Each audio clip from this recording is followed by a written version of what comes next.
Bonjour. Les témoignages que vous allez voir juste après mon intervention ont été enregistrés il y a une semaine, juste avant qu'on entre en confinement. Et depuis, le confinement s'est mis en place avec des règles qui vont sans doute être de plus en plus fortes. Et je vous encourage, bien entendu, à respecter, à entrer dans ces règles, ne serait-ce que pour soutenir les soignants qui se battent pour nous, qui se battent pour qu'on puisse s'en sortir le plus rapidement possible. Alors je me disais, depuis 8 jours, nous vivons ce carême de manière un peu particulière dans le confinement. C'est un confinement qui peut devenir spirituel. Vous vous rappelez les 3 piliers du carême, la prière, le partage et puis le jeûne.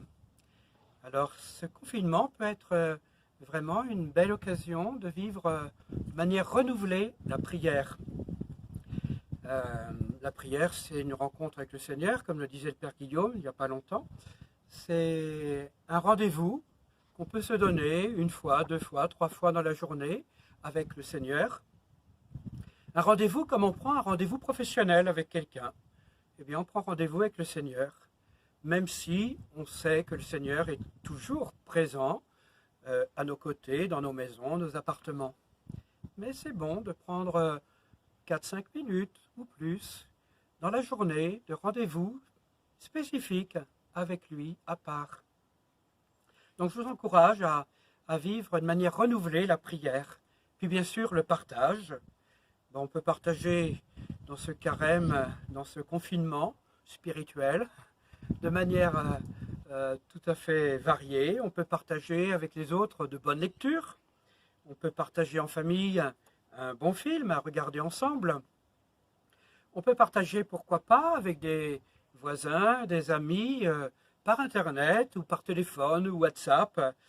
Pourquoi pas un apéro à vivre ensemble, un bon moment d'amitié, où on se soutient, on s'encourage. Et puis tant d'autres choses sont possibles. Là, je fais confiance vraiment à votre créativité. Donc la prière, le partage, et puis le 3e pilier, c'est le jeûne.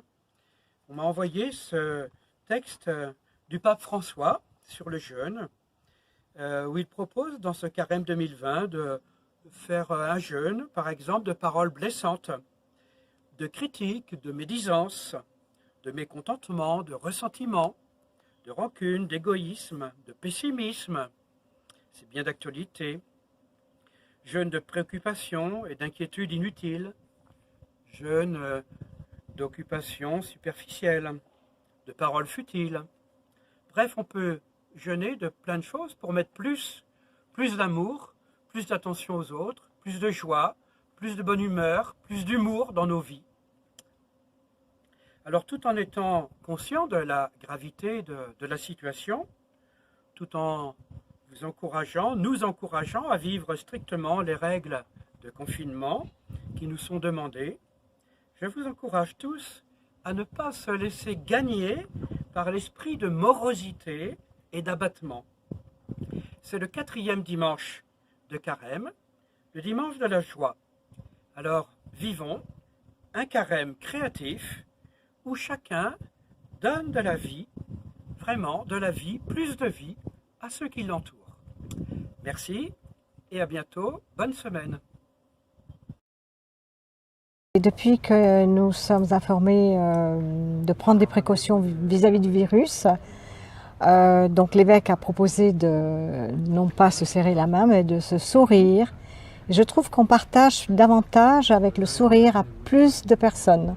Que Marie, c'est quand même la mère de la France. Et moi, j'ai ressenti le besoin d'aller me remettre sous son manteau pour nous protéger. La France est la fille aînée de l'Église. Je récite le chapelet maintenant en montagne parce que j'aime bien marcher. Voilà. J'ai une mission en prison, en fait, à la maison d'arrêt de Grasse. Et il y avait une parole de détenu hier, puisque j'étais pour un atelier art et foi, qui était magnifique et qui répond à notre actualité. Il disait, moi, c'est à la maison d'arrêt, en fait, que j'ai pris conscience de ma vie. C'est grâce à cet arrêt, en fait, que j'ai rencontré le Christ. Et à un moment donné, peut-être que ce qui se passe, cette endémie, en fait, va nous obliger à être en mode pause, retraite, et de se centrer sur l'essentiel. Et vraiment, j'encourage chacun à vivre ce temps un peu de repli, non pas repli sur soi, mais retraite, désert, temps aride sans doute, mais centré sur l'essentiel, sur Jésus, qui est cette source jaillissante. Et ça correspond à la lecture de ce week-end sur la Samaritaine. Voilà, Dieu, notre source vive, que nous puissions avoir soif du Christ. Ils se disent, le Seigneur est-il au milieu de nous, oui ou non? C'est une question importante. Alors nous demandons d'être renouvelés dans l'assurance de la présence du Seigneur qui est avec nous.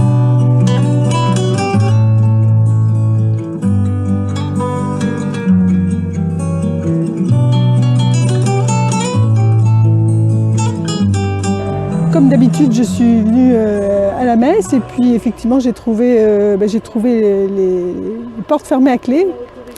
Et en fait, je pensais que qu'on était limité à 100 personnes, donc je m'apprêtais à venir ce soir à la messe.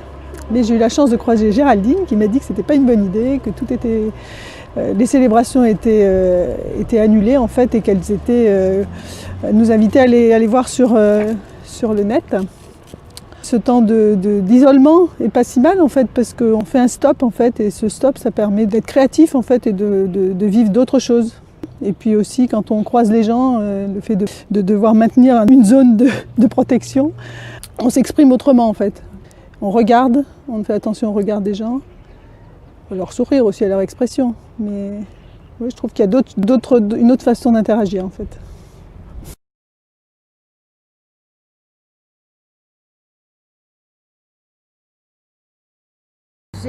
J'ai pu assister à la messe en direct via Internet et j'ai pu expérimenter ce que les chrétiens qui ne peuvent pas aller à la messe tous les dimanches peuvent ressentir. Et puis j'avoue que j'ai été très touchée au moment de l'Eucharistie quand on a pu adorer le Saint-Sacrement. Voilà.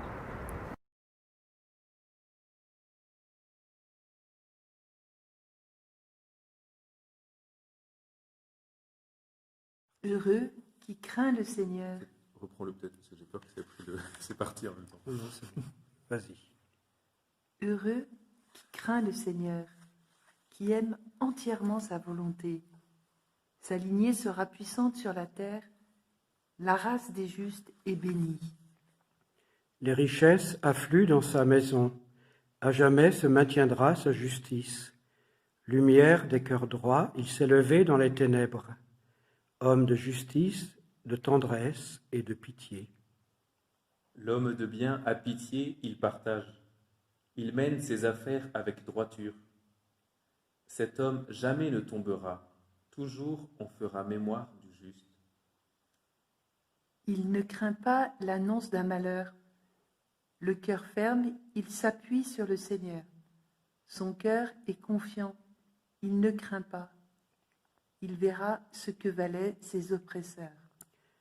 À pleine main, il donne aux pauvres. À jamais se maintiendra sa justice. Sa puissance grandira et sa gloire. L'impie le voit et s'irrite. Il grince des dents et se détruit. L'ambition des impies se perdra. Gloire au Père et au Fils et au Saint-Esprit, pour les siècles des siècles. Amen.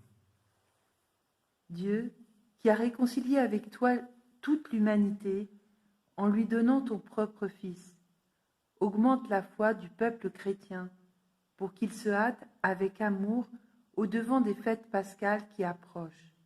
Par Jésus le Christ, notre Seigneur. Amen.